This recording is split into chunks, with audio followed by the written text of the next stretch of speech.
ክለባችን ማንቸስተር ዩናይትድ ለአውሮፓ ሊግ ፍጻሜ መድረሱን አረጋግጧል። ማንቸስተር ዩናይትድ ከአትሌቲኮ ቢልባኦ ጋር ያደረገውን የአውሮፓ ሊግ ግማሽ ፍጻሜ መልስ ጨዋታ 4-1 ማሸነፍ ችሏል። ለክለባችን የማሸነፊያ ግቦችን ሆይሉንድ፣ ካዝሜሮና ሜሰን ማውንት 2 ግቦችን ከመረብ አሳርፈዋል። ማንቸስተር ዩናይትድ በድምሩ 7-1 በሆነ ውጤት አሸንፎ ለፍጻሜ ማለፉን አረጋግጧል። በሌላ የግማሽ ፍጻሜ መልስ ጨዋታ ቶትናም ቦዶ ግሊምትን በሶላንኬና ፔድሮ ፖሮ ግቦች 2-0 አሸንፏል። ቶትናም ጨዋታውን በድምር ውጤት 5-1 በማሸነፍ ለፍጻሜ ማለፋቸውንም አረጋግጠዋል። የአውሮፓ ሊግ የፍጻሜ ጨዋታው ከ13 ቀናት በኋላ በማንቸስተር ዩናይትድ እና ቶትናም መካከል በአትሌቲክ ቢልባኦ ሳን ማሜንስ ስታዲየም ይደረጋል።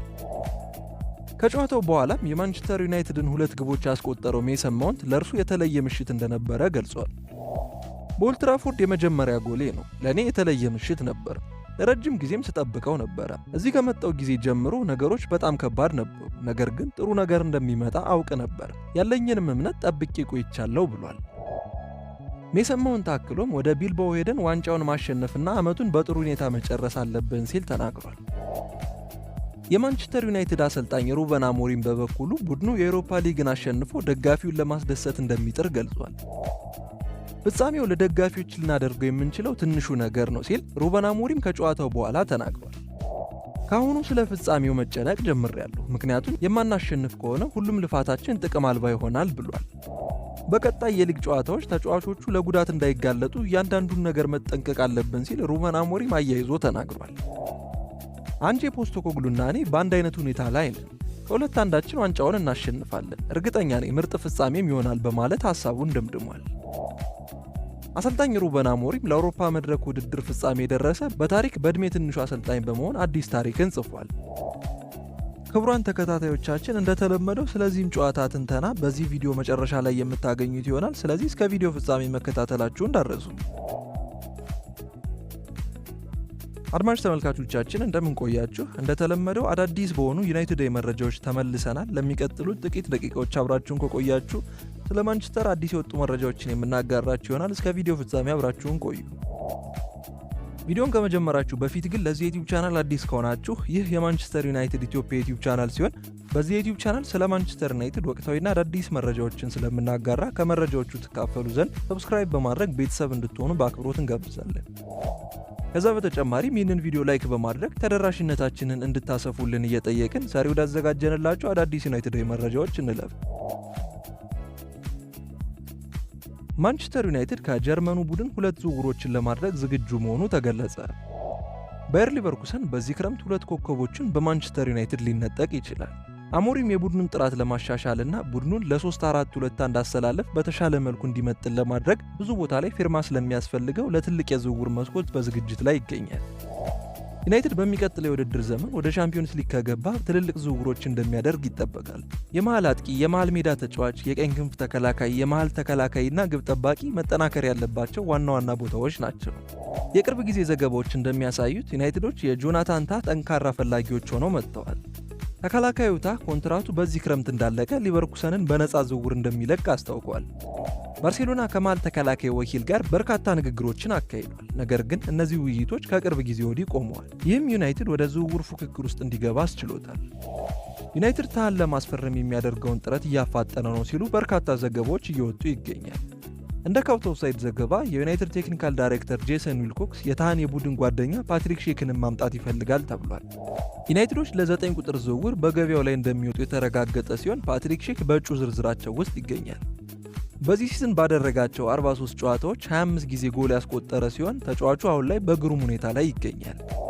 ዩናይትድ በሼክ ላይ ያላቸው ፍላጎት ለመጀመሪያ ጊዜ የተነገረው በዚህ ወር መጀመሪያ ላይ ነው። አጥቂው በዚህ ክረምት ከሊቨርኩሰን ሊሸጥ እንደሚችል ካወቁ በኋላ የእርሱን ሁኔታ በቅርበት እየተከታተሉ ይገኛል።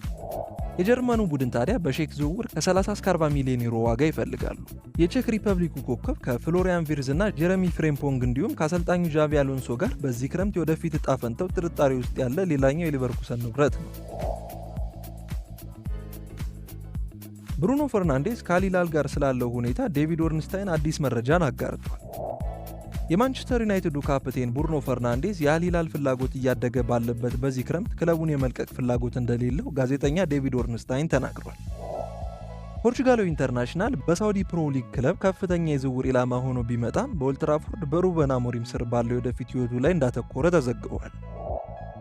ኦርንስታይን እንዳለው ማንቸስተር ዩናይትዶች በዚህ ክረምት ቡድኑን በፈርናንዴዝ ዙሪያ መገንባት እንደሚፈልጉና በ30 ዓመቱ አማካኝ ገንዘብ የማግኘት ፍላጎት እንደሌላቸው ተናግረዋል። አልሂላል ከዝውውር መስኮቱ በፊት ፈርናንዴዝን ቀዳሚ ኢላማቸው እንዳደረጉት ይታወቃል። ስምምነቱ እንዲጠናቀቅ የብሪታንያ ሪካርድ የሆነ የዝውውር ክፍያ ለማቅረብ ዝግጁ ሊሆኑ ይችላሉ። ነገር ግን ብሩኖ ፈርናንዴዝ በኦልድ ትራፎርድ መቆየት ይፈልጋል። ኦርንስታይን በባክ ፔጅስ ፖድካስት ላይ ሲናገር ፈርናንዴዝ በዚህ ክረምት የኦልድ ትራፎርድ ምዕራፉን የመጨረስ ፍላጎት እንደሌለው ገልጿል። ዴቪድ ኦርንስታይን ሲናገር ማንቸስተሮች ቡድኑን በፈርናንዴዝ ዙሪያ መገንባት ይፈልጋሉ። ምንም እንኳን ዘንድሮ 31ኛ ዓመት ቢሞላው ምርታማነቱ አሁንም አለ። አሁን ላይ ብዙ ወሬዎች ቢኖሩም የመልቀቅ ፍላጎት እንደሌለው አረጋግጥላቸዋለሁ። ሳውዲዎች ለብሩኖ ፈርናንዴዝ ፍላጎት አላቸው፣ ነገር ግን ተጫዋቹ መልቀቅ አይፈልግም። ተጫዋቹ በአውሮፓ ለመቆየትና ስራውን ለመቀጠል ይፈልጋል። ዩናይትዶች የፋይናንስ ሁኔታቸው ምንም ይሁን ምን እርሱን ለመሸጥ ፍላጎት የላቸውም። በሚቀጥለው የውድድር ዘመን በኦልድ ትራፎርድ እንዲቆይ ይፈልጋሉ ሲል ዴቪድ ኦርንስታይን ተናግሯል። ፈርናንዴዝ በዚህ የውድድር ዓመት ለማንቸስተር ዩናይትድ ድንቅ የግል ዓመትን አሳልፏል። በሁሉም ውድድሮች በ52 ጨዋታዎች 19 ጎሎችንና 18 አሲስቶችን አድርጓል። ማንቸስተር ዩናይትድ የተጫዋቾች ቅይርን ሊቀበል ይችላል ተባለ። ጁቬንቱስ አማካኙን ዳግላስ ሉይዝን ለማንቸስተር ዩናይትድ በመስጠት የፊት አጥቂው ራስመስ ሆይሉንድን የመቀያየር ውል ሊያቀርብ ይችላል ሲል ቱቶ ስፖርት ዘግቧል። የሴሪያው ግዙፉ ክለብ ከክረምት የዝውውር መስኮት በፊት ዝቅተኛ ብቃት ላለው ዴንማርካዊ ፍላጎት እያሳዩ ሲሆን ሆይሉንድን ወደ አሊያንዝ ስታዲየም የሚያመጡበት መንገዶችን እየፈለጉ ይገኛል። የፋይናንስ እጥረት ያለበት ጁቬንቱስ ሉይዝ ወደ ፕሪሚየር ሊግ እንዲመለስና ሆይሉንድን ወደ ጣሊያን ለመመለስ ይፈልጋሉ። ሆይሉንድ በ2023 ዩናይትድን ከመቀላቀሉ በፊት ከአትላንታ ጋር 12 ወራትን አሳልፏል። ዳግላስ ሉይዝ በዚህ ክረምት አዲስ አማካኝ ሊፈልጉ በሚችሉት የኦልድ ትራፎርድ አለቆች ሊፈለግ ይችላል። አሁን ላይ ዳግላስ ሉይዝ እና ሆይሉንድን በቅይር ለመሞከር ትልቅ ዕድል እየመጣ ይገኛል። እንደ ቱቶ ስፖርት ዘገባ ከሆነ ከመጪው የክረምት የዝውውር ገበያ በፊት ሆይሉንድ ቢያንስ በሁለት የጣሊያን ክለቦች ኢላማ የተደረገ ሲሆን ጁቬንቱስ እና ናፖሊ ሁለቱም ፍላጎትን አሳይተዋል። ዴንማርካዊ አጥቂ በዚህ የውድድር ዘመን መጀመሪያ ላይ በሴሪያው ቡድን የመቀየር ጉዳይ ላይ ስሙ ተያይዞ ነበረ። ዩናይትድ ተጫዋቹን ለመልቀቅ ክፍት እንደሆነም ይታመናል። ሉይዝ በበኩሉ ባለፈው ክረምት ከአስቶን ቪላ ጁቬንቱስን ከተቀላቀለ በኋላ በጁቬንቱስ ቋሚ ተጫዋች ለመሆን ታግሏል። በዚህም ተጫዋቹ በዚህ ሲዝን እስካሁን 812 ደቂቃዎችን ብቻ መጫወት ችሏል።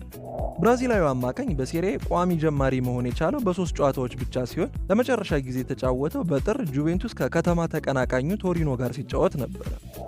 ሉይዝ ባለፈው ክረምት ከጁቬንቱስ ጋር የ5 ዓመት ኮንትራት ፈርሟል። ተጫዋቹ በጥር የዝውውር መስኮት በማንቸስተር ዩናይትድ ኢላማ ላይ እንደነበረም ይታወሳል። ማንቸስተር ዩናይትዶች የ28 ዓመቱን ተጫዋች ለማስፈረም እንቅስቃሴ ጀምረዋል ተባለ። የቶሪኖ ግብ ጠባቂ ሚላንኮቪች ሳቪች በውድድር ዓመቱ መጨረሻ ክለቡን ሊለቅ እንደሚችል እየተነገረ ሲሆን ማንቸስተር ዩናይትድም ፊርማውን ለማግኘት ይፈልጋል። እንደ ቲኤምዳብሊው ዘገባ ከሆነ ማንቸስተር ዩናይትዶች ግብ ጠባቂውን ለማስፈረም በቁም ነገር ለመስራት ተዘጋጅተዋል ተብሏል። ዩናይትዶች የሰርቢያ ኢንተርናሽናሉን መመኘታቸው ምንም አያስደንቅም። አንድሬ ኦናናና አልታይ ባይንዲር ባሳዩት ብቃት በጣም ተስፋ አስቆራጭ ሲሆኑ ማንቸስተር ዩናይትድ በግብ ጠባቂ ቦታ ማሻሻያ ለማድረግ እየተዘጋጀ ይገኛል። በዚህም ከቀድሞ ተጫዋቻቸው ጋር ስማቸው እየተነሳ ይገኛል። የ28 ዓመቱን የቶሪኖ ግብ ጠባቂ ማስፈረም ጥሩ ውሳኔ ሊሆን ይችላል። ግብ ጠባቂው ለቶሪኖ ታማኝ ተጫዋች መሆኑንም አስመስክሯል። ቸልሲም ግብ ጠባቂውን እየተከታተለ ሲሆን ወደ ማንቸስተር ዩናይትድ የመሄድ ዕድሉ ለሳቪች በጣም አስደሳች ሊሆን ይችላል። ዩናይትድ በዓለም ላይ ካሉ ትልልቅ ክለቦች አንዱ ሲሆን በፕሪሚየር ሊግ ውስጥ ያለውን ባህሪ ለማሳየት ዕድል ሊሰጡት ይችላሉም ተብሏል። ግብ ጠባቂው ከዓመታት በፊት ለዩናይትድ ለመጫወት ቢመጣም በሥራ ፈቃድ ጉዳይ ክለቡን ለቆ ለመውጣት ተገዷል። ይሁን እንጂ ተጫዋቹ በድጋሚ ራሱን በኦልድ ትራፎርድ ለማሳየት ይፈልጋል። ቶሪኖ ተጫዋቹን በርካሽ ማጣት አይፈልጉም። የውል ማፍረሻውን 20 ሚሊዮን ዩሮ ለመቀበል ለመነጋገር ተዘጋጅተዋልም ተብሏል። ተጫዋቹ በቅርብ ወራት ውስጥም ከማንቸስተር ሲቲ ጋር ሲያያዝ ቆይቷል። ትልቅ ችሎታ ያለው ተጫዋች በ20 ሚሊዮን ዩሮ ማስፈረም ትልቅ ዝውውር ነው። ማንቸስተር ዩናይትዶች አሁን ላይ በአስቸጋሪ ሁኔታ ውስጥ ይገኛሉ። ነገር ግን በሚቀጥለው የውድድር ዘመን ወደ ቀድሞ ስማቸው ለመመለስ ይፈልጋሉ። ጥራት ያላቸው ተጫዋቾችን ማስፈረም በእርግጠኝነት ወደ ከፍተኛ ደረጃ እንዲደርሱ ይረዳቸዋል። ዩናይትዶች በሚቀጥሉት ሳምንታት ከጣሊያኑ ክለብ ጋር ለመደራደር ቀጠሮ እንደያዙ የተሰማ ሲሆን ስምምነቱን በተቻለ መጠን ለመጨረስ ዝግጁ ናቸው ተብሏል። እንደሚታወቀው ማንቸስተር ዩናይትዶች የግብ ጠባቂ ክፍል በዚህ የውድድር ዘመን ትልቅ ችግር ሆኖባቸዋል። ማንቸስተር ዩናይትድ በኦልድ ትራፎርድ እየታገለ ባለው የ26 ዓመቱ ኮከብ የወደፊት ዕጣ ፈንታ ላይ ውሳኔ አስተላልፏል። ማንቸስተር ዩናይትድ በዚህ የውድድር ዘመን በፕሪሚየር ሊጉ ካሳየው ደካማ እንቅስቃሴ በኋላ በዚህ ክረምት ቡድናቸውን ያድሳሉ ተብሎ ይጠበቃል። በዚህ የውድድር ዘመን ያሳዩት ደካማ አፈጻጸም በዚህ ክረምት የተወሰኑ ተጫዋቾቻቸውን እንዲለቁ የሚያደርግ ሲሆን ሩበን አሞሪም ተጨማሪ ጥራትና ጥልቀት ለመጨመር በቡድን ውስጥ አዳዲስ ፊቶችን ለመጨመር ይፈልጋል። አሁን ላይ የአሞሪምን ውሳኔ ተከትሎ በክለቡ ውስጥ አንድ ጥሩ ብቃት የሌለው ተጫዋች በኦልድ ትራፎርድ ለማቆየት የተዘጋጁ ይመስላል። ተጫዋቹም የሜሰን ማውንት ሲሆን የማንቸስተር ዩናይትድ አለቃ ሩበን አሞሪም አማካኙ በክለቡ በጉዳት ቢታወቅም ለሜሰን ማውንት ያለውን ቁርጠኝነት አረጋግጧል ሲል ፉትቦል ኢንሳይደር ዘግቧል። በክለቡ ያለው የማውንት ጊዜ በአካል ብቃት ጉዳዮችና ወጥነት በሌላቸው አቋሞቹ ምክንያት የሚያበቃ ይመስል ነበረ። አሞሪም ግን ስለ ቡድኑ የወደፊት ሚና በማውንት ጉዳይ ጥሩ ተስፋ አለው። ብዙ ጊዜ ተጫዋቹ አስተዋጽኦ ለማድረግ ካለው ጉጉት የተነሳ አሰልጣኙ ማውንት እንዲቆይ ይፈልጋል። የሐሙሱ ምሽት ጨዋታም ይህንን ያሳያል። የሜሰን ማውንት ሁለተኛ ግብ ስትቆጠር አሰልጣኝ ሩበን አሞሪም ከወትሮ በተለየ መልኩ ፊቱ በፈገግታ ሲያበራ እንደነበር ተስተውሏል። ማውንት በታክቲካል ዝግጁነቱና በተለያዩ የመሃል ሜዳ ሚናዎች የመጫወት ብቃቱና ሁለገብነቱ ለአሞሪም ቡድን ትልቅ ሀብት ያደርገዋል።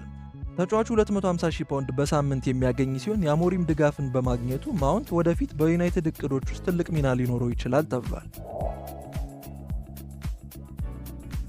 ማርከስ ራሽፎርድ የመጨረሻውን የዝውውር ውሳኔ መወሰኑ ተገለጸ።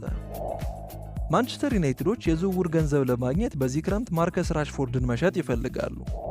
ማርከስ ራሽፎርድ ከሱፐር ኤጀንቱ ፒኒ ዣቪ ጋር በመሆን ወደ ባርሴሎና ለመዘዋወር እንዲረዳው የደሞዝ ቅነሳ ለማድረግ ፍላጎት እንዳለው ተሰምቷል። የ27 ዓመቱ እንግሊዛዊ ኮከብ በዚህ ክረምት ማንቸስተር ዩናይትድን በቋሚነት እንደሚለቅ ይጠበቃል። ኑ ካምፕም የህልሙ መዳረሻ ይሆናል ተብሏል። ራሽፎርድ በውሰት ወደ አስቶን ቪላ ከተቀላቀለ በኋላ በውድድር ዘመኑ ሁለተኛ አጋማሽ ላይ ብቃቱን ማሳደግ ችሏል። ነገር ግን ከባርሴሎና ለሚቀርብለት ጥያቄ ሁሌም ዝግጁ መሆኑ ተገልጿል። ራሽፎርድ በፕሪሚየር ሊጉ ለመቆየት ቢፈልግም የስፔኑን ኃያል ክለብ ለመቀላቀል ያለውን ፍላጎት የሚገልጹ ብዙ ዘገባዎች እየተሰሙ ይገኛል። ከሙንዶ ዲፖርቲቮ የወጣው አዲስ ዘገባ ራሽፎርድ አሁን ላይ በዣቪ እንደተወከለና ይህም ሰው ከባርሴሎና ጋር የቅርብ ግንኙነት ያለው ከዛ በተጨማሪም ሃንሲ ፍሊክና ሮበርት ሌዋንዶስኪንም እንደሚወክል ተገልጿል። ራሽፎርድ ወደ ባርሴሎና የሚያደርገው ዝውውር ቀላል የሚሆንበት ዋናው ምክንያት ዣቪ ከባርሳ ጋር ጠንካራ ግንኙነት ያለው በመሆኑ ነው ተብሏል። ዣቪ ከክለቡ ፕሬዝዳንት ጆዋን ላፖርታም ጋር ጠንካራ ግንኙነት እንዳለው የታመነ ሲሆን በዚህ ክረምት በአጥቂው ዝውውር ላይ ንግግሮች ይደረጋሉ ተብሏል። ዘገባው አክሎም ራሽፎርድ በጥር የዝውውር መስኮት ወደ ቪላ ፓርክ ያቀናው ባርሴሎና ተጫዋቹን በቋሚነት ለመግዛት 40 ሚሊዮን ፓውንድ ለመክፈል ስላንገራገሩ ነው ብሏል። ማርከስ ራሽፎርድ በቪላ ማሊያ 4 ጎልና 6 ለጎል የሚሆኑ ኳሶችን አመቻችቶ ማቀበል ችሏል። ነገር ግን ቀሪውን የውድድር ዘመን በጉዳት እንደሚያመልጠው ተገልጿል። የማንቸስተር ዩናይትድ ተጫዋች ዲያጎ ዳሎ ወኪል ደንበኛው ከዓለም ምርጥ የመስመር ተከላካዮች አንዱ እንደሆነ ተናግሯል። የዲያጎ ዳሎ ወኪል ካርሎስ ጎንካልቬስ በማንቸስተር ዩናይትድ ያለውን አስቸጋሪ ምዕራፍ አሸንፎ እዚህ በመብቃቱ ደንበኛውን አወድሶታል። የ26 ዓመቱ ወጣት የሚተዳደረው በጎንካልቬስ ባለቤትነት የተያዘው ፕሮ 11 ነው። የፖርቹጋሉ እትም ኤቦላ ወኪሉን በዲያጎ ዳሎ ጉዳይ ቃለ መጠይቅ አድርጎለት ነበረ። ማንቸስተር ዩናይትድ ተከላካዩን በ2017 በሆዜ ሞሪኒዮ ስር ማስፈረም ችሏል። ፖርቹጋላዊ ኢንተርናሽናል 6 ጨዋታዎችን በአገሩ ልጅ ስርም ተጫውቷል። ወኪሉ ሲናገር ዲያጎ ዳሎ ልዩ ተጫዋች ነው፣ ልዩ ሰውም ነው። ያደረጋቸው ነገሮች አያስደንቁኝም። ሁልጊዜም በጣም ትኩረት የሚስብ በጣም ፕሮፌሽናል እና ታታሪ ነው። እርሱ የሚፈልገውን እንዴት ማግኘት እንዳለበት በትክክል ያውቃል።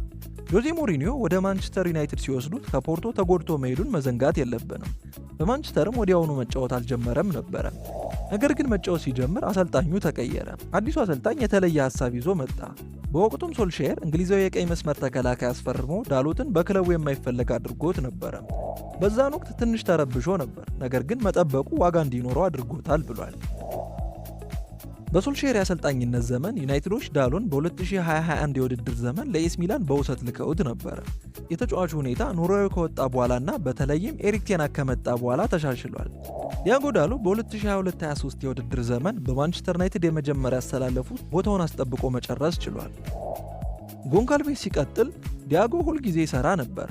በዚያን ጊዜ ኤስ ሚላን እርሱን ለማግኘት ፍላጎት አሳይቶ ነበረ። አስፈላጊ ዓመት ነበር ብዬም አስባለሁ። በኋላ ግን ተመልሶ መጣ። ሁሉም ዲያጎ ዳሎ ሲያደርግ የነበረውን ማየት ይችላል። አሁን ያለው ሁኔታ ምንም ይሁን ምን ዩናይትድ በዓለም ላይ ካሉ ታላላቅ ክለቦች አንዱ ነው። ዲያጎ ዳሎትም በዓለም ላይ ካሉ ምርጥ ተጫዋቾች አንዱ እንደሆነ ምንም ጥርጥር የለውም ሲል አሞካሽቶታል። አድማጭ ተመልካቾቻችን ለዛሬ ያዘጋጀንላችሁ መረጃዎች እኚህን ይመስሉ ነበረ። በቪዲዮ መጀመሪያ እንደገለጽኩላችሁ ማንቸስተር ዩናይትድ ከአትሌቲኮ ቢልባኦ ጋር ስላደረገው ጨዋታ ትንተና በዚህ ቪዲዮ መጨረሻ የምናቀርብ ይሆናል። እኔ መረጃዎችን እዚህ ላይ አጠናቅቄያለሁ። ወደ ጨዋታው ትንተና መራቸዋለሁ። እዚህ ድረስ የመጣው እዚህ ድረስ ለመድረስ ብቻ አይደለም። ሰላም እንዴት ናችሁ? ይህ ስለ ማንቸስተር ዩናይትድ ብቻ የሚዘገብበት የማንቸስተር ዩናይትድ ኢትዮጵያ የዩቲዩብ ቻናል ነው። ለዚህ ቻናል አዲስ ከሆናችሁ ሰብስክራይብ እያደረጋችሁ ቤተሰብ መሆናችሁ እንዳትረሱ። አዲስ ካልሆናችሁና ሰብስክራይብ ካደረጋችሁ ደግሞ ሼር በማድረግ ተደራሽነታችን እንዲሰፋ እንድታደርጉ እንጠይቃችኋለን። ዛሬም እንግዲህ በአዲስ ፕሮግራም ተገናኝተናል። ማንቸስተር ዩናይትድ በኦልድ ትራፎርድ በሁለተኛ ዙር የዩሮፓ ሊግ የግማሽ ፍጻሜ የመጨረሻ ጨዋታ 4-1 በሆነ ሰፊ ውጤት አሸንፎ ወደ ፍጻሜ ማለፉን አረጋግጧል። ስለዚህ ጨዋታ መነሳት ያለባቸውን ፖይንቶች እያነሳን አብረን እንቆያለን። እስከ ፕሮግራማችን ፍጻሜ ድረስ አብራችሁ እንድትቆዩ ተጋብዛችኋል። ማንቸስተር ዩናይትድ እንደተጠበቀው ወይም ደግሞ ከዚህ በፊት ስንነጋገር እንደነበረው ጨዋታው ከመጀመሩ በፊት ወይንም ደግሞ ያ ጨዋታ ካለቀ በኋላ በሳን ማሜስ የተደረገው በቢልባኦ የተደረገው የመጀመሪያ ዙር የግማሽ ፍጻሜ የመጨረሻ ጨዋታ በተደረገበት ሰዓት ላይ በሁለት መልኩ ተከፍሎ ነበር አይደለ? ኦሬዲ ሙሉ በሙሉ ማንቸስተር ዩናይትድ ወደ 100% ተጠግቷል የማለፍ እድሉ ወይንስ ደግሞ የሚቀረው ነገር አለ፣ አሁንም ጥንቃቄ ያስፈልገዋል የሚሉ ብዙ ሀሳቦች እየተነሱ ነበር። ግን ደግሞ ምንም እንደዚህ ብሎ ማባበል አያስፈልግም ወይንም ደግሞ ምንም ነገሮችን ለመሸፋፈን አያስፈልግም። ማንቸስተር ዩናይትድ የማለፍ እድሉ 100% ሆኗል። ከሜዳ ውጪ 2-3 አሸንፎ ከዛ በኋላ በሜዳው እንግዲህ ውጤቱ ሊገለበጥ የሚችልበት በተለይም ደግሞ ምናልባት ማንቸስተር ዩናይትድ በፕሪሚየር ሊግ ቢሆን ኖሮ በሌላ ውድድሮች ላይ ቢሆን ኖሮ ያን ያህል መተማመን ላይኖር ይችል ነበረ። ግን ደግሞ በዩሮፓ ሊጉ ላይ ነው ማንቸስተር ዩናይትድ እየተነጋገርን ያለውና በዩሮፓ ሊጉ ደግሞ በአጠቃላይ በዩሮፕ ውስጥ ማንቸስተር ዩናይትድ ምንም ያልተሸነፈው በዚህ ዓመት ማለት ነው። በአውሮፓ ውድድሮች በኮንፈረንስ ሊግ በቻምፒየንስ ሊግ በመሳሰሉት ላይ ምንም አይነት ሽንፈት ያልገጠመው ብቸኛ ቡድን ማንቸስተር ዩናይትድ ነው። ስለዚህ እንደዚህ በነገሰበት ውድድር ላይ ወይም ደግሞ እንደዚህ በጣም በሚገርም ሁኔታ ፐርፎርም እያደረገ ባለበት ውድድር ላይ ማንቸስተር ዩናይትድ 3-0 በእጁ ያስገባውን ውጤት ቦት ላይ ያደረገዋል ተብሎ ሲታሰብ ይሄ ከእውነት የራቀ ነገር እንደሆነ መጀመሪያ የተናገረውና ምንም ወዲያ ማለት አያስፈልግም። ማንቸስተር ዩናይትድ 100% የማለፍ እድል አለው ወይ ደግሞ ኦሬዲ በቃ አልፏል ብሎ የተናገረው የመጀመሪያው ሰው ፖል ስኮልስ ነበር።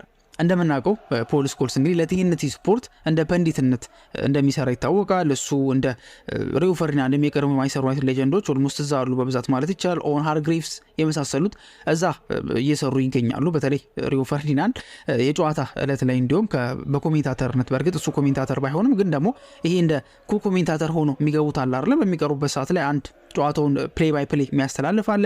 ከዛ በኋላ ደግሞ ስለ ቁጥራዊ መረጃዎች ስለተለያዩ ነገሮች ብቻ አናላይዝ የሚያደርግ ሰው አለና እዛ ቲም ውስጥ ያለ ሰው ነው። መጀመሪያ ላይ በተለይ ከዛ ጨዋታ ከሳን ማሜሱ ጨዋታ መጠናቀቅ በኋላ ፖል ስኮልስ የተናገረው ነገር በቃ ማንቸስተር ዩናይትድ 100% አልፏል የሚለው ነገር ነበርና እውነትም እሱ እንዳለው ማንቸስተር ዩናይትድ በሜዳው አይደለም ሊቸገር ቀርቶ በእርግጥ የጨዋታውን ሂደት በምንመለከትበት ሰዓት ላይ ሁኔታዎችን ለማየት እንሞክራለን። ግን አይደለም ሊከብደው ቀርቶ እንግዲህ በዩሮፓ ሊግ የመጀመሪያ ጎሉን ያስቆጠረ ተጫዋች፣ በኦልድ ትራፎርድ የመጀመሪያ ጎሉን ያስቆጠረ ተጫዋች፣ ሁለት ምርጥ የሚባሉ ጎሎች፣ አንድ ምርጥ የሚባል ጎል ተመለከትን። አይ በቃ ይሄ የጨዋታው ምናልባት ምርጡ የሚባለው ጎል ይሄ ነው በቃ ምናምን ተብለ በሚታሰብበት ሰዓት ላይ ደግሞ የባሰ ሌላ ምርጥ የሚባልና ምናልባትም ምርጥ የሚባለውን በውድድር ዘመኑ ላይ በእርግጥ ሁሉንም ጎሎች ቼክ አድርጌያቸዋለሁ ማለት አልችልም። ግን ደግሞ ምርጥ ከሚባሉት ጎሎች መካከል ግን በቀዳሚነት የሚጠቀስ ምርጥ ጎል የታየበት ማንቸስተር ዩናይትድ በሰፊ የጎል ልዩነት እንደ ሳን ማሜሱ ጨዋታ ሁሉ የሶስት የጎል ልዩነቱን መልሶ ያስጠበቀበትን ጨዋታ ነበር የተመለከትነው። በአጠቃላይ 7-1 በሆነ ውጤት ነው ያሸነፈው።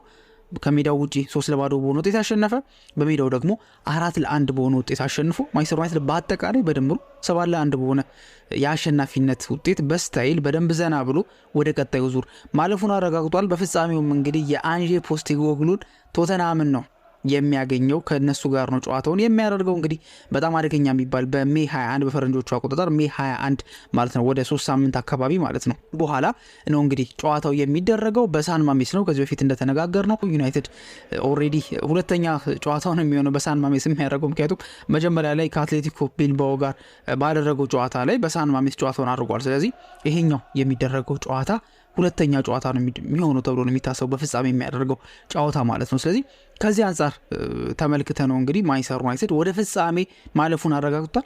ጨዋታውን ለማየት ወይ ደግሞ ለመመልከት በምንሞክርበት ሰዓት ላይ ከዛ በኋላ ስለ ጎሎቹም ለማየት እንሞክራለን። መጀመሪያ ጨዋታው ሲጀመር በተለይ መጀመሪያዎቹ ደቂቃዎች ላይ ልክ በዛ በሳን ማሜስ በቢልባኦ ስታዲየም እንደተመለከት ነው ማንቸስተር ዩናይትድ ጫና ውስጥ ገብቶ ነበር። በጣም ሲቸገር ነበረ፣ በደንብ ሲጨነቅ ነበረ፣ በሚገባ ነበር ሲያስጨንቁት የነበሩና ምናልባትም ጎል ሊያስቆጥሩ የሚችሉበት አጋጣሚ የነበረበት እድል ነበረ። በተለያየ አጋጣሚ ኦፍ ታርጌት ከመሆኑም አንጻር ወይ ደግሞ በመደረብ በተለያዩ ምክንያቶች ብቻ ቢልባዎች መጀመሪያ ደቂቃዎች ላይ ጎል ማስቆጠር ተስኗቸው ነበረ። ሆኖም ግን ቆይቶ ግን የኋላ ግን በቃ 20 ምናምን ደቂቃዎች ካለፉ በኋላ በደንብ ያንን ጫና ካደረጉ በኋላ አንድ ጎል አስቆጠሩ። እንግዲህ ሩበን አሞሪም ከጨዋታ በፊት ምን እንደተናገረ በዚህ ፕሮግራም ላይም ነገርናችሁ ነበርና አንድ ጎል ሁሉ ነገር ልትቀይር ትችላለች የሚል ሀሳብ ሰጥቶ ነበር አይደለ? ለምሳሌ አንድ ጎል በሁለቱም በኩል በማንቸስተር ዩናይትድ በኩል ብቻ ሳይሆን በቢልባኦ በኩልም አንድ ጎል ከተቆጠረ ሙሉ በሙሉ ጨዋታውን የመቀየር ወይ ደግሞ ሁሉን ነገር የመቀየር አቅም አለው የሚል አስተያየቱን ሰጥቶ ነበርና በዚህኛው ጨዋታ ላይ የተመለከትነው ይሄንን ነበረ። በእርግጥ አርፍደው አይደለም ጎል ያስቆጠሩት፣ ግን ደግሞ በጣም እርሊ ነው ጎል ያስቆጠሩትን ማለት አይቻልም። ምክንያቱም የ3 ጎል ዴፊሲት ያለበት ቡድን ጎል ማስቆጠር ያለበት ወይ ደግሞ ጎል ቢያስቆጠር ጥሩ ነው ተብሎ የሚታሰበውና ካልኩሌት የሚደረገው በመጀመሪያዎቹ 10 ደቂቃዎች ውስጥ በመጀመሪያዎቹ 15 ደቂቃዎች ውስጥ ቢሆን የተሻለ ነው። ይህን ያልኩበት ምክንያት ምንድን ነው? ለምሳሌ በሜዳው ቢሆን ኖሮ ለምሳሌ በማንቸስተር ዩናይትድ በኦልድ ትራፎርድ ቢሆን ኖሮ ባለፈው ሳምንት የተደረገውና 3-0 በሆነ ሰፊ ጎል ልዩነት ቢሸነፍ ኖሮ በስታዲየሙ በሚደረግበት ሰዓት ላይ እንግዲህ የሳን ማሜስ የቢልባኦ ደጋፊዎች የዛ የባስክ ግዛት ደጋፊዎች ምን ያህል እብዶች እንደሆኑ ተመልክተናቸዋል አይደል? ብሩኖ ፈርናንዴዝ ራሱ ከጨዋታ በኋላ የተናገረው ነገር ምንድነው? ኦፍኮርስ ብዙ ኮምፒቲቲቭ የሆነ ነገር እንደሚጠብቀን እናውቃለን። ደጋፊዎቹ በጣም ፓሽኔትድ እንደሆኑ የሚታወቅ ነው። ምክንያቱም የባስክ ግዛት ሁሉም ሰው ያውቀዋል፣ የፈረንሳዩንም የስፔኑንምና ምን ያህል ፓሽኔትድ እንደሆኑ እንዲሁም ይሄ መጥፎ የሚባል ባይሆንም ግን ደግሞ በተወሰነ መልኩም ዘረኛ ልንላቸው እንደምንችልም የሚታወቅ ነው። ምክንያቱም ዘረኛ ያልኩበት ምክንያት በሌላ በፖለቲካ ምናምን ሳይድ ሳይሆን እግር ኳሱ ላይ የሚመለምሉት ወይንም ደግሞ የቢልባኦ ተጫዋቾችን ከተመለከታቸው ለምሳሌ ጥቁሩም ቀዩም ሁሉም በቃ ምንም ጠቅላላ እዛ ባስክ ውስጥ ተወልደው ያደጉ ናቸው። የምልመላ መረባቸውን በሚዘረጉበት ሰዓት ላይ አትሌቲክ ቢልባዎች ከሌላ ቦታ ተጫዋች አያስፈርሙ። በተአምር የማይደረግ ነገር ነው። እንዲሁም ከጨዋታው በፊት ተነጋግረንበት ወይ ደግሞ ነግሬያችሁም ነበረ። የሚከተሉት ፖሊሲ ባስክ ኦንሊ ፖሊሲ የሚባል ፖሊሲ ነው የሚከተሉት። ያ ምንድነው? በባስክ ግዛት ውስጥ የሚገኘው አትሌቲክ ቢልባኦ ሪያል ሶሲዳድም እንደዛው ነው። ግን ደግሞ ሪያል ሶሲዳድ ተጫዋቾችን ይቀላቅላል። ቢልባኦ ግን ምንም አይነት ተጫዋች አይቀላቅልም። ከባስክ ነው በቃ ከባስክ ብቻ ተጫዋቾች የሚመለምሉት። እነ ኒኮ ዊሊያምስ ልትሉኝ ትችላላችሁ።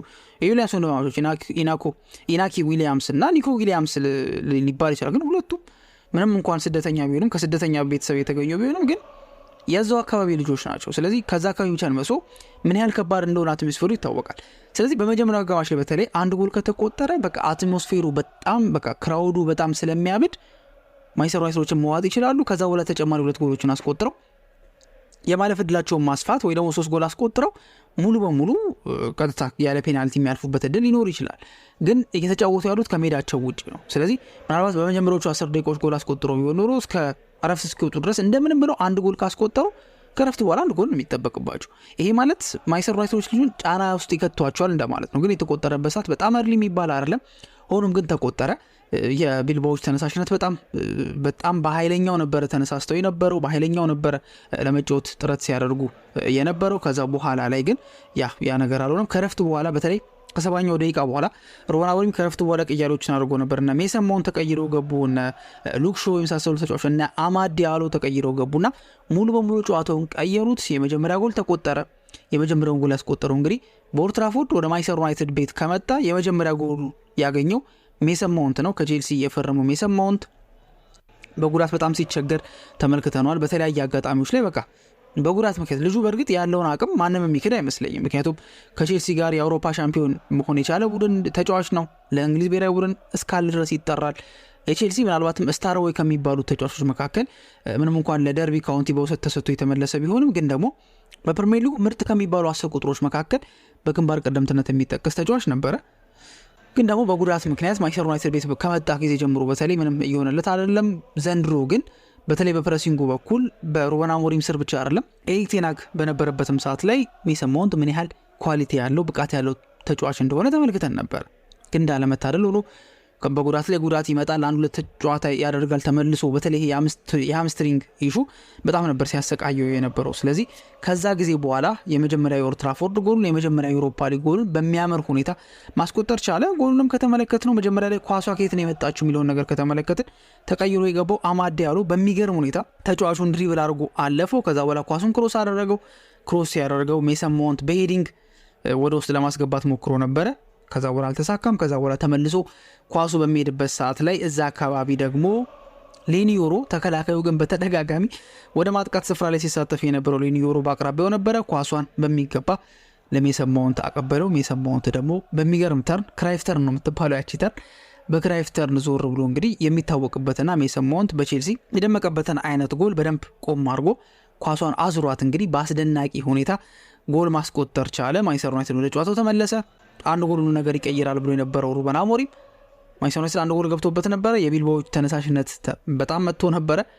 ከዛ በኋላ ማንቸስተር ዩናይትድ አንድ ጎል ሲያስቆጥር የቢልባኦ ተነሳሽነት ኦልሞስት ወደ ዜሮ ገባ ማለት ይቻላል። ስለዚህ ምናልባት የማሸነፊያውን ጎል ያስቆጠረው ራሱ ሜሰን ማውንት ነው፣ ግን ደግሞ አራተኛው ጎል ሳይሆን የማሸነፊያ ጎል ተብሎ መወሰድ ያለበት ብዬ የማስበው ማንቸስተር ዩናይትድ 1-2 እየተመራ ቆይቶ አቻ የሆነበት ኳስ ወይ ደግሞ አቻ የሆነበት ጎል ነው የማሸነፊያ ጎል ተብሎ የሚታሰበው ብዬ ማስበው። ምክንያቱም ያቺ ጎል ስለተቆጠረች ነው ቢልባዎች ሙሉ በሙሉ በሚባል ደረጃ ሞራላቸው ሞተ። በቃ ዜሮ ሆነ።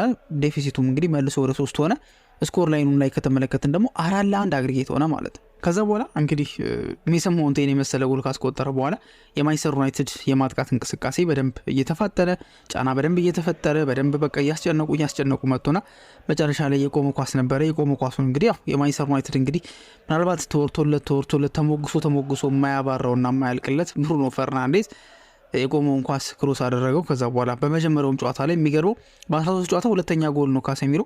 ከዛ ፊት በነበሩት ጨዋታዎች ላይ ዩሮፓ ሊግ ጨዋታዎች ላይ ምንም አይነት ጎል አላስቆጠርም ነበር፣ ግን በቢልባኦ ላይ ግን 2 ጎሎችን ማስቆጠር ቻለ። በመጀመሪያው ጨዋታ ላይም ወሳኝ የምትባለዋን ጎል ያስቆጠረው ራሱ ካርለስ ካሴሚሮ ነበረ። ከዛ በኋላ ደግሞ በዚህኛውም ጨዋታ ላይ ደግሞ ሁለተኛዋና የማንቸስተር ዩናይትድ ምናልባትም የማሸነፊያ ጎል አስቆጠረ። ከዛ በሚያምር ሁኔታ ነበረ። ሄዲንጉ ያው ሄዲንግ ነው ወይስ በትከሻውም ነክቶታል የሚለው ነገር በትከሻው የሆነ የነካውም ነገር አለና በጥቅሉ ግን ወይ ደግሞ በአጠቃላይ ከተመለከትን ግን በጣም አስደናቂ ምርጥ የሚባል ጎልን አስቆጥሮ ማንቸስተር ዩናይትድ 2-1 እንዲመራ አደረገ። ከዛ በኋላ ዩናይትዶች በደንብ ዘና ብሎ ነበር ሲጫወቱ የነበሩት። የነ አማድ ተጽዕኖ ምን ያህል እንደነበረ በሚገባ በደንብ ያየንበት ሁኔታ ነበረ። በአሪፍ ሁኔታ እየተጫወተ የነበረው አማድ ዲያሎ አሁንም በጥሩ ሁኔታ ሸንሽኖ ከፓትሪክ ዶርጉ ጋር በነበራቸው አሪፍ ቅንጅት ምክንያት ወደ ውስጥ ማይነስ ያደረገው ወይ ደግሞ ከትባክ ያደረገውን ኳስ እንግዲህ በዚህ ዓመት በጣም ሲቸገር የነበረው ግን ደግሞ በኤሮፓ ሊግ ላይ 6ኛ ጎሉን ማግኘት የቻለው ራስሙስ ሆይለንድ እንግዲህ ጎል አስቆጥሮ ማንቸስተር ዩናይትድ 3-1 እየመራ ነበር። ከዛ በቃ ኦልሬዲ ጨዋታው ሊያልቅ ነው ተብሎ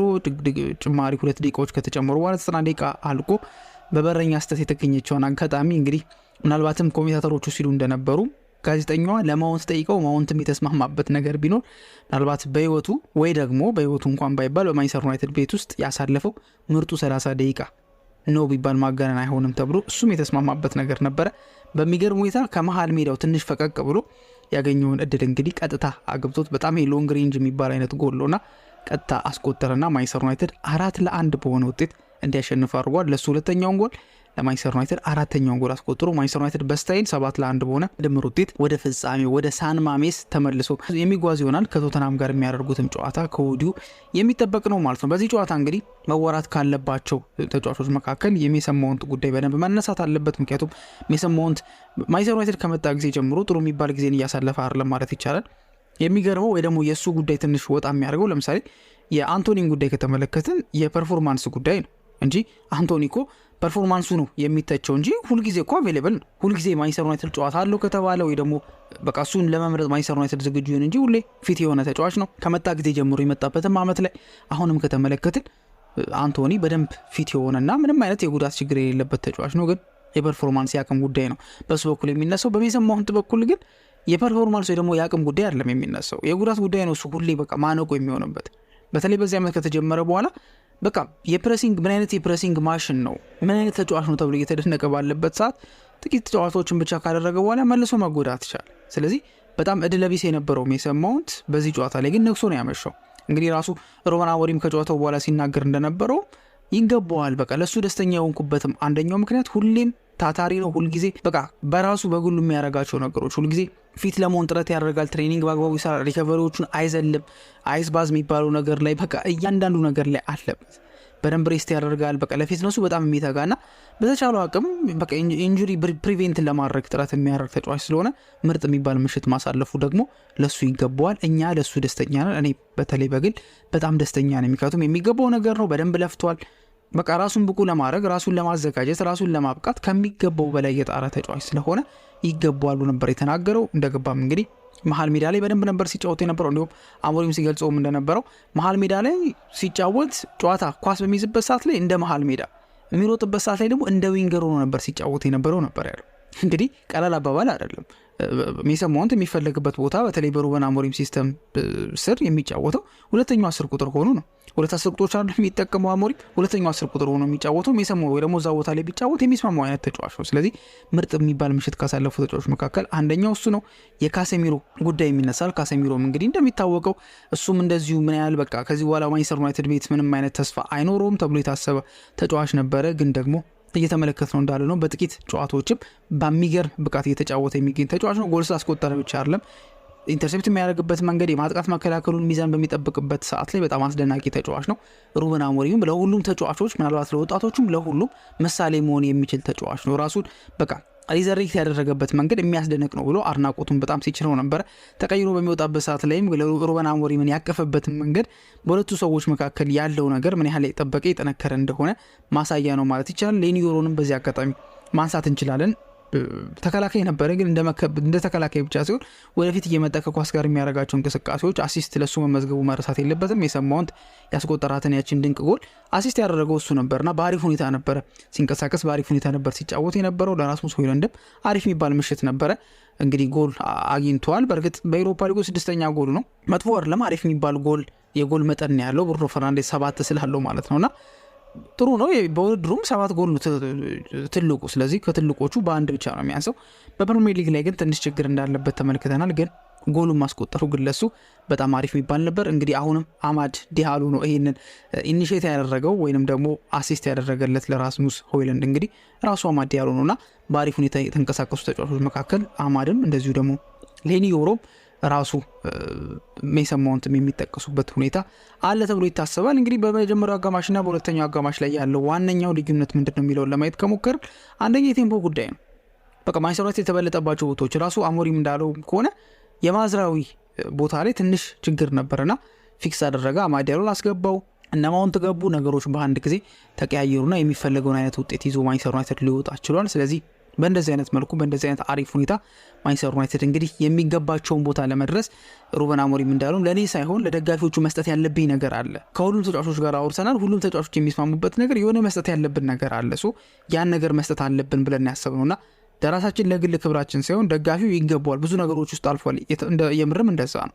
የቴናግ መባረር ያለበት በጊዜው ያሰልጣኝ ከዛ በኋላ መጥፎ የሚባሉ ሪከርዶች እንዳለ የተመዘገቡበት ሲዝን ስለሆነ አትሊስት ይሄ ነገር ይጠቅመዋል። ቢያንስ በድል ማንቸስተር ዩናይትድ ቢያጠናቅቅ በጥሩ ሁኔታ ውድድር ዓመቱን ማጠናቀቅ ስለሚቻል የሆነ ነገር መስጠት እንፈልጋለን፣ የሆነ ጊፍት መስጠት እንፈልጋለን ብሎ ሩበን አሞሪም ተናግሯል። እንግዲህ የዋንጫ ላይ ግምቱንም እንግዲህ በተለይ ፖል ስኮልስ ወደ ማንቸስተር ዩናይትድ ያደላ ይመስላል። ምክንያቱም ስፐርሶቹ ዋንጫ ልምድም ስለሌላቸው ማንቸስተር ዩናይትድ ግን እንደዚህ አይነት ትልልቅ ምሽቶች ላይ እንዴት ፐርፎርም ማድረግ እንዳለባቸው ታሪክም ስላለ ምናልባት የተሻለ እድል ያለው ማንቸስተር ዩናይትድ ነው ብሎ እንደሚያምን ራሱ ተናግሯል። መግቢያ ላይ እንደጠቀስኩት ወይ ደግሞ መጀመሪያ ፕሮግራሙን ከመጀመሪያ በፊት የተናገርኩት ነገር እንግዲህ የማንቸስተር ዩናይትድ ደጋፊዎች ይዘው የገቡት ጽሁፍ ነው። ቲፎ አይደለም። ቲፎ ላይ ቴክ ሚ ሆም የሚለውን ነገር ነው ያሳዩት። በትልቁ ማንቸስተር ዩናይትድ ትልቁ ሬሞንታዳ ኦሎምፒክ ሊዮን ላይ ያስመዘገበው ፎቶ የነ ካሴሚሮ የነ ኡጋርቴን ፎቶ አድርገው ከዛ በኋላ የዩሮፓ ሊጓንም ዋንጫ አድርገው ቴክ ሚ ሆም የሚለውን ቲፎ ነው በትልቁ ያሳዩት። ግን ይሄ ቲፎ ሳይሆን የምላችሁ በወረቀት የተጻፈ ነበር። አይታችሁት እንደሆነ እርግጠኛ አይደለሁም፣ ግን በወረቀት የተጻፈው ጽሁፍ ነበረ። ምንድነው እዚህ ድረስ የመጣ ነው፣ እዚህ ድረስ ለመድረስ አይደለም። ያ ማለት እዚህ ድረስ የተመጣው ማንቸስተር ዩናይትድ እስከ ግማሽ ፍጻሜ አለፈ። ከግማሽ ፍጻሜም እስከ ፋይናል ያለፈው በቃ እስከ ፋይናል ለመድረስ ሳይሆን ዋንጫውን ለመብላት ነው። ስለዚህ የደጋፊው ጥያቄም ይሄ ነው። ሩበን አሞሪም ማለት የሚፈልገው ይሄ ነው። ተጫዋቾችም ማድረስ የሚፈልጉት ይሄ ነው። የቀድሞ ተጫዋቾች በእንዲቶችም ለማለት የሚፈልጉትና ለደጋፊዎቹ የሚገባቸው ነገር ይሄ ነው ተብሎ ይታሰባል። ሜይ 21 ሮብ ምሽት ላይ ማንቸስተር ዩናይትድ እና ቶተንሃም በሳን ማሜስ በቢልባኦ በስፔን በባስክ ግዛት ውስጥ የፋይናል ጨዋታቸውን ያደርጓል። ለሁለቱም ቡድኖች በጣም ጠቃሚ የሚባል ወሳኝ የሚባል ዋንጫ ነው። በዛው ዋንጫ ላይ እንግዲህ ማንቸስተር ዩናይትድ የመጨረሻ ውድድሩን ትርጉም ሊያሰጥ የሚችል አይነት ለቀጣይ ዓመትም ጥሩ ተስፎች እንዲታዩ ማድረግ የሚያስችልን ውጤት ሊያስመዘግብ 90 ደቂቃ ብቻ ይቀረዋል። ያው ባቻ ከተጠናቀቀ ነው ከዛ በኋላ የሚሄደው እንጂ 90 ደቂቃ ወይ ደግሞ የአንድ ጨዋታ እድሜ ብቻ ነው የሚቀረው። እዛ ጨዋታ ላይ በምን አይነት መልኩ ፐርፎርም ያደርጋል የሚለውን ነገር ደግሞ አብረን የምንመለከት ይሆናል። እናንተስ ስለ ጨዋታው ምን ሀሳብ አላችሁ የሚለውን ነገር በኮሜንት ሴክሽን ላይ እንድታስቀምጡልን እንጠይቃችኋለን። በቀጣይ ፕሮግራም እስከምንገናኝ ድረስ መልካም ጊዜ ይሆንላችሁ።